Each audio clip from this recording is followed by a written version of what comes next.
I think for me, urbanization probably refers to the increasing numbers of people moving into urban areas, and of course that in itself creates the processes, the changes in, which are not only environmental, they're also social, economic and cultural. And a key aspect of urbanization, I think, is development, of course. I think by its very definition, you cannot be urban without development. I mean, an urban area is basically a developed area. So I think for the purpose of our discussion, urbanization development can probably be used interchangeably. So to define what sustainable urbanization or sustainable development is, I actually borrow from the most commonly used definition, which is from the UN Brundtland Report, which states that sustainable development is development that meets the needs of the present without compromising the ability of future generations to meet their needs. I think it's a very simple and apt definition to use. So basically, meeting whatever demands and needs we have today without compromising our future generations. So, of course, the big question, of course, is can social and economic development happen without detrimental effect to the environment? I mean, it's a big question because, as it is, if you think about it, it's not just development, but human activity in itself is actually, detrimental to the environment. I mean, we need water, as Surin said earlier. We need electricity, we need fuel, we need food, we need shelter. We even need paper. And how do you get any of that without, obviously causing impact to the environment? I mean, if we want paper, we have to cut trees. If we want water, we have to extract resources. We want fuel. We have to mine for minerals. Even if we want to have roads, we need to flatten land. If we want to build houses. So I think almost everything humans do actually have an impact on the environment. And really, the only way to preserve the environment is obviously not to have any humans actually.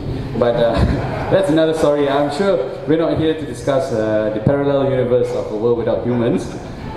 So I think what we want to discuss is how can we have development and have it in as sustainable a manner as possible. So we come to Penang and some of these development issues that were mentioned by Anil. First of all, the thing about being in government is that it's really a damned if you do, damned if you don't business. Do also wrong, no do also wrong. I mean, that's how people will always say it. And the fact is, obviously that every government is elected on different platforms. That's why you have different parties, ideologies, and so on and so forth. But by and large, I think it's fair to say that in the last 10 years, since 2008, our Penang State government has been quite committed to, a few things. Firstly, growing the economy, and that means obviously not just expanding whatever industries that we have, but trying to move up the value chain, not just creating jobs, but creating better jobs, more high-paying jobs. So even in manufacturing and services, we see value-added or attempts to create more advanced and value-added industries. Secondly, as Salma mentioned, social inclusion, right? So it's not just enough to have economic growth, you also have to have a welfare system that is able to take care of its people, to close the gap, as Salma mentioned. And actually, in the last few years, we have managed to reduce the Gini coefficient, which describes the income gap between the richest and the poorest. And also, of course, to fill the gaps and to make sure that as few people as possible are left behind. And thirdly, I think the Penang State government is also quite committed to providing affordable housing. And this is something that we put in our manifesto all the time, and it's something that we seriously want to do. But of course, the catch is that we also want to do all of the above, maintaining or growing the economy, ensuring a welfare system, and also provide affordable housing in the most sustainable manner possible. But it's a real balancing act, right? I mean, being in government, you have to balance the needs of all stakeholders, various people in society, but also in the case of Penang, I think I would consider our hills, our beaches, our resources, also a significant stakeholder. I mean, they are our natural resources. Can I just intervene? Just out of curiosity, I mean, Zairil has mentioned about Penang State Government's commitment to sustainable development. Just to get some feedback from you all. To what extent do you think the Penang State Government has been successful in promoting sustainable development? From what you see around you, could you just have a show of hands if you think Penang Government has been successful heading the right direction? How many of you think that that's been going in the right direction?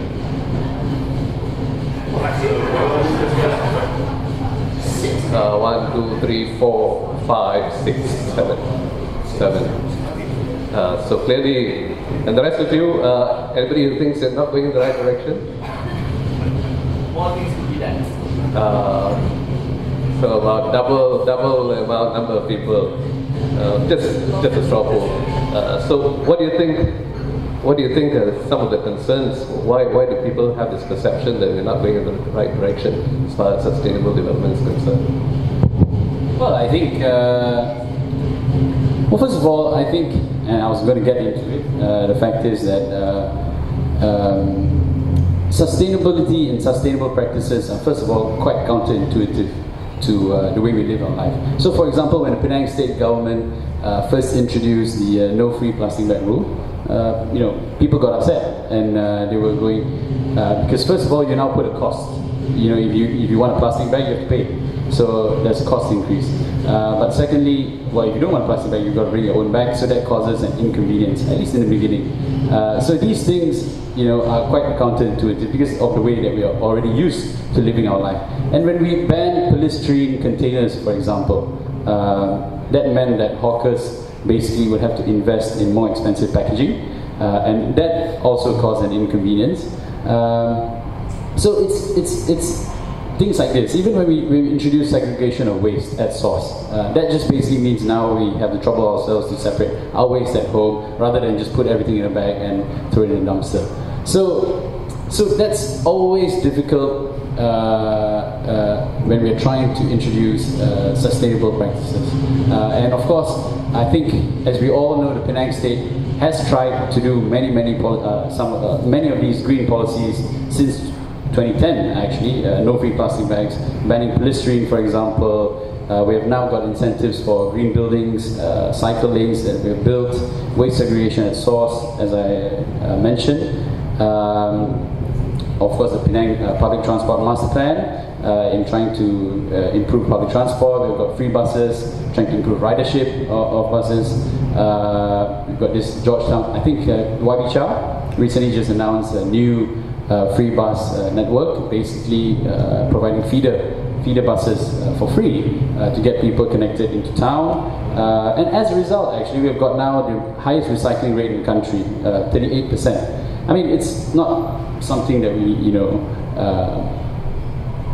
want to shout about, but the fact is there are some results. But if you're talking about development in particular, as you mentioned, I think there is this perception of Penang being overdeveloped, right? I think that's probably the thing that, or rather the key issue that needs to be addressed. But overdevelopment is, first and foremost, I think, a very loaded term. It's also very relative, isn't it? What do you mean by overdevelopment? It depends on what you're compared to. Are you comparing Penang to Ipoh? Are you comparing to Perlis? Then maybe perhaps you can make a case. But if you compare Penang to Hong Kong or Singapore, then I don't think we would consider Penang to be overdeveloped. So, I mean, what I'm trying to say is not whether I do consider Penang to be overdeveloped or not. I think it's a very relative term.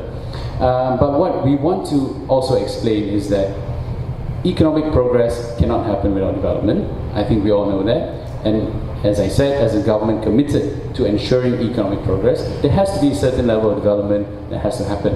And in Penang, where we are basically, well, we don't obviously want to develop the hills, we're land scarce. There's not much room for expansion, except, of course, reclaiming some parts of the sea and going upwards when we build.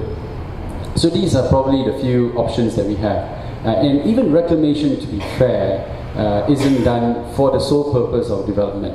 And as we all know, we are now reclaiming the Gurney Drive area.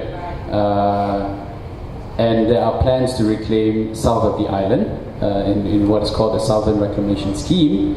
But the whole purpose of the Southern Reclamation Scheme is actually to fund the Penang Public Transport Master Plan, which involves public transport infrastructure, including rail infrastructure.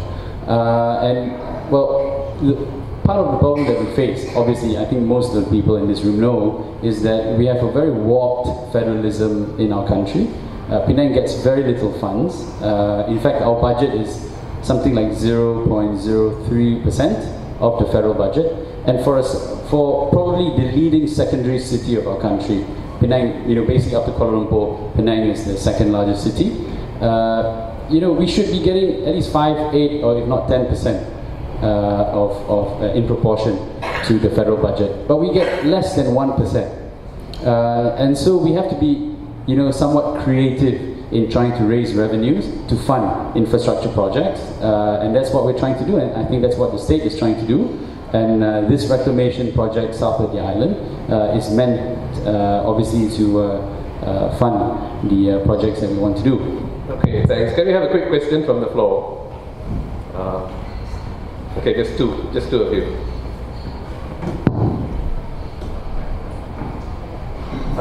State your name and question. Hi there, my name is Ishbel James. I'm half Malaysian and visiting Malaysia. Have spent the last little while in Penang. I was just curious, the balance you described, Zarul, is difficult, and I appreciate that for any government, whether liberal or not, in its tendencies.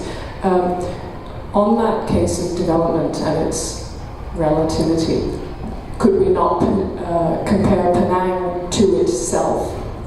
And by that I mean some of the development when it comes to infrastructure, buildings.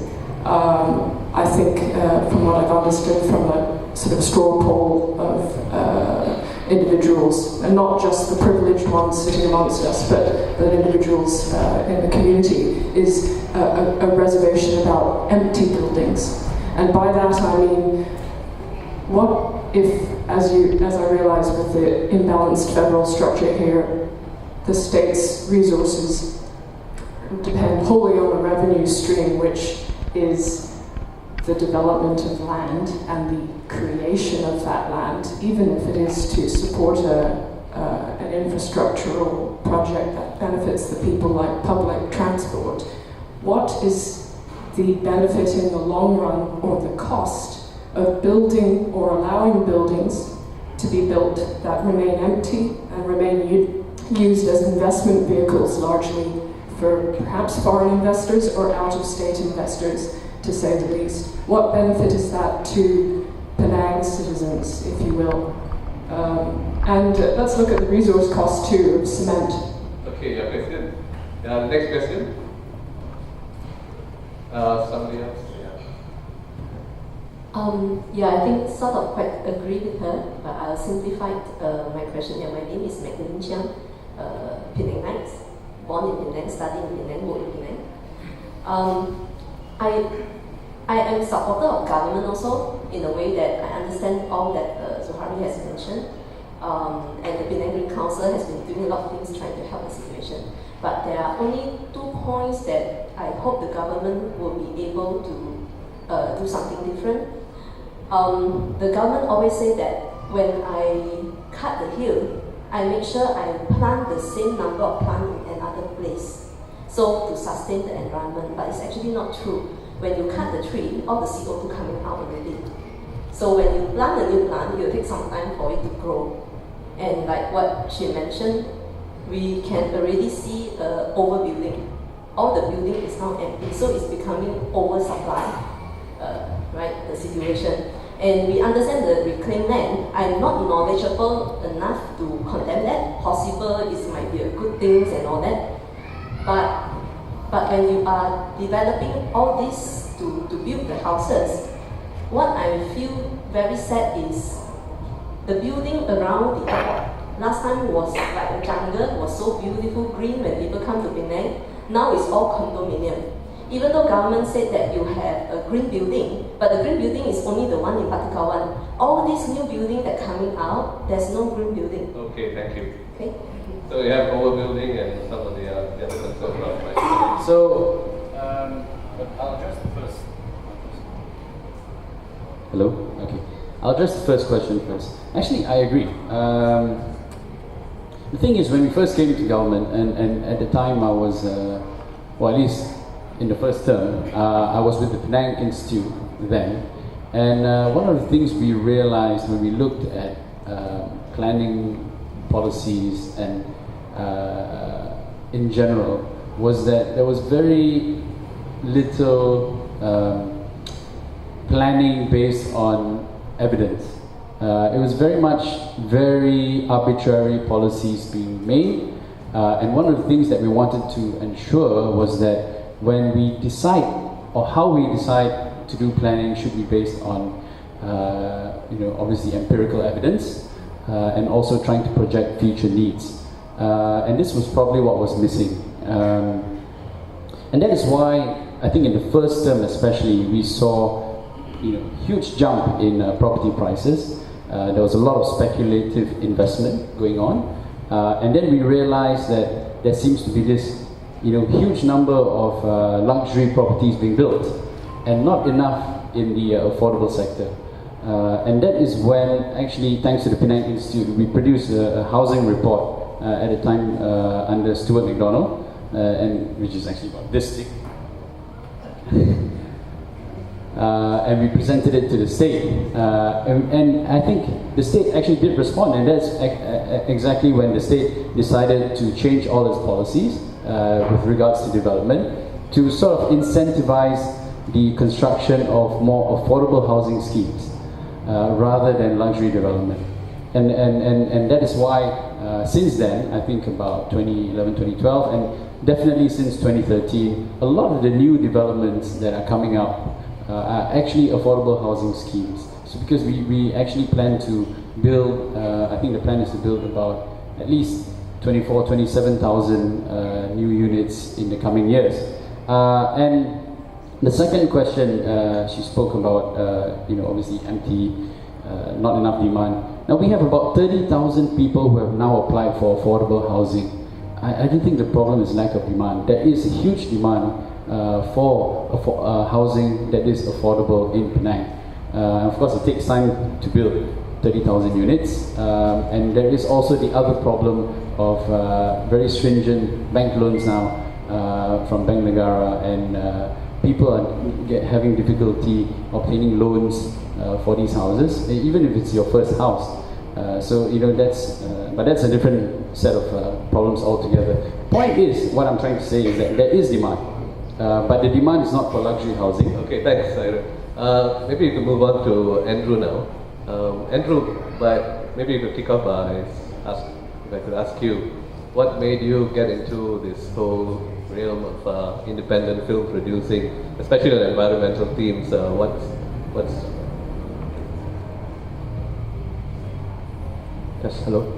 So, maybe you didn't know that this is my first film. Before this, I was doing other films like this first one is a collaboration with one of my friends, Dr. Boon Kiam Ming, which we come up with a documentary called MCM Prime Utopia Milik Siapa on the issue of affordable housing in KL back in 2012. And after that, I did another film called Kuala Lumpur Syndrome Berhad, addressing the issue of overdevelopment, the impact of overdevelopment. I remember that MC film was really good. Yes, and how. And today, recently, KL, there's protests going on about overdevelopment, and that was addressed back in 2013, and now we really see the effect of it. And what makes you come back to Penang and to do this? First of all, it's my home. I love Penang. So I do believe that, like how Salma said, that whenever implementation or development or new things happening, it's always the good side, the good part being shown forward, right? But when you talk to the ground, when you talk to several activists, they are saying there are some things that is not right. So that's what I decided to search a little bit more and to talk to people. And when we talk about reclamation, the developers are showing you all those nice pictures, right? Nice buildings, everything's all good, no worries. But if you go behind the walls or the barricade and things like that, and you talk to the fishermen, it's totally a different story altogether. And about hill development as well, it's the state government may argue that it's for development and also for building a house. But you see, one of the things that I focus on the streams that there's a recurring theme of how all these stories we are covered is all from the voice of the millennials, right? From the young people, and I thought it's so important to have that. And from the way I see it, like what Zain has said, that the Penang State need to grow, we need to reclaim and to get funding so that we can develop and how the economy will grow. But the young people today, even for the millennials, they are questioning and they're very idealistic. And they may call them very idealistic, but the ideas are worth looking into and should be supported. We will discuss issues after every time there's after a film with the young people. We talk things like whether Penang or Malaysia needs to revision and reshape the way we think what economy is, you see. And currently we're subscribing to an economy where we need to destroy to grow. We need to destroy the environment, exploit the environment to grow. And that's not sustainable, isn't it? To reclaim land and cut the hills so we can grow. Until how long? We're going to run out of the ocean and also the hills at the end of the day. So we need to question that, we need to discuss about that. How can we move forward? And one of the things that we talk about sustainable practice is this. We constantly have discussion, constantly have a voice to debate and talk about it, which the film, which I intentionally want young people to participate in the process of sustainable development. Maybe I just want to talk a little bit about participation. You mentioned that young people are interested in this kind of things, but at the same time there's also a perception that young people are not getting involved in political issues. And do you think there are enough avenues for young people to articulate some of these concerns or get their views heard by those decision makers? There are two answers to that. I think first, the reason why I did the film is also because I realized there's no awareness among the young people in regard to the surroundings they are in. For example, when I first researching about the documentary of the hills and the sea, a lot of our youth do not know that we have a turtle landing in the island. We still do. They don't even know our dusky leaf monkeys as well. They say, lao gao, and things like that, you know. Saying that this is a bad monkey, you know, but they are the most timid and the nicest one, and that kind of perception they have. So that is why the intention of making the film to engage them and to get their participation to discuss about these things. And I'm happy to say that when people watch the film, people start to appreciate the nature around in Penang. And it's so important as Penang is rapidly developing and we don't know the treasures that we have in nature. We do not know, and if we do not know what we have, we will not be able to care for what we have. And give you, for example, when I was participating with the Lango project in Penang, and we had a chance was invited to be part of the discussion with the EIA and also the state government, and we were shocked that the report that they gave out with the list of animals that biodiversity that they put in there are so many animals which they didn't list down, which is shocking because we want to talk about the impact, and it's not there.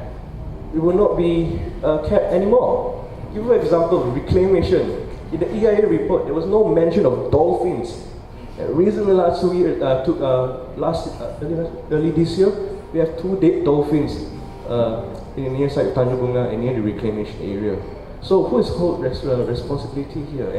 And this is one thing that you talk about data, it's not sufficient, and when the data is not how to say, when the presentation and data is not real, who is responsible, who is accountable for this at the end of the day? Yeah.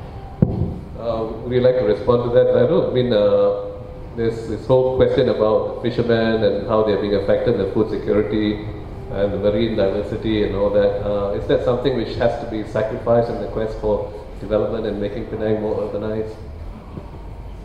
I think as far as the reclamation project that I'm in my constituency, which is of course in Sri Tanjung Pinang, there actually has been lots of engagement with the fishermen.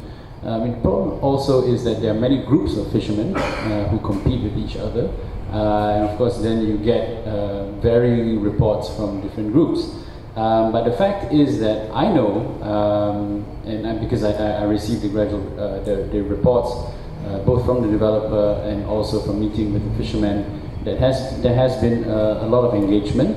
There has been attempts actually also to try to help the fishermen in terms of not just monetary compensation, but also in trying to upgrade some of their tools, and also in fact giving them jobs in the reclamation area, using their boats and so on and so forth to give them income. But I think probably the problem with the fishing industry in Malaysia as a whole is that we're still very backward. I mean, if you think about it, our fishermen are still the guys on the sampans going out, and whereas if you think about fishermen in a country like Japan, they're all millionaires because they export their fish, they use industrial boats, they go out deep sea fishing, and perhaps, our government should also, in general in Malaysia, should really look into moving up the value chain in both agriculture, and I think that will actually really help the fishermen. But as far as the local fishermen's impact, I do know, at least in Sri Tanjung Pinang, that there is engagement, and that we do, obviously listen to the needs, but you obviously can't satisfy everyone. And do I think more can be done for them? Yes, I do think more can be done for them. But it's a process, and it's a constant process. Could we have a question from the floor?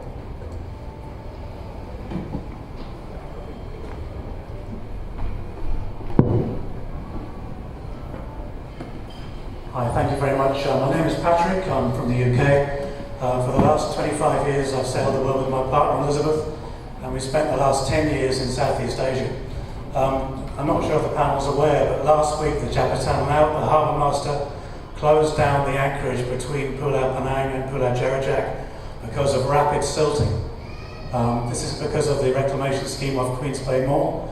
Off the north coast, the reclamation scheme is out of control.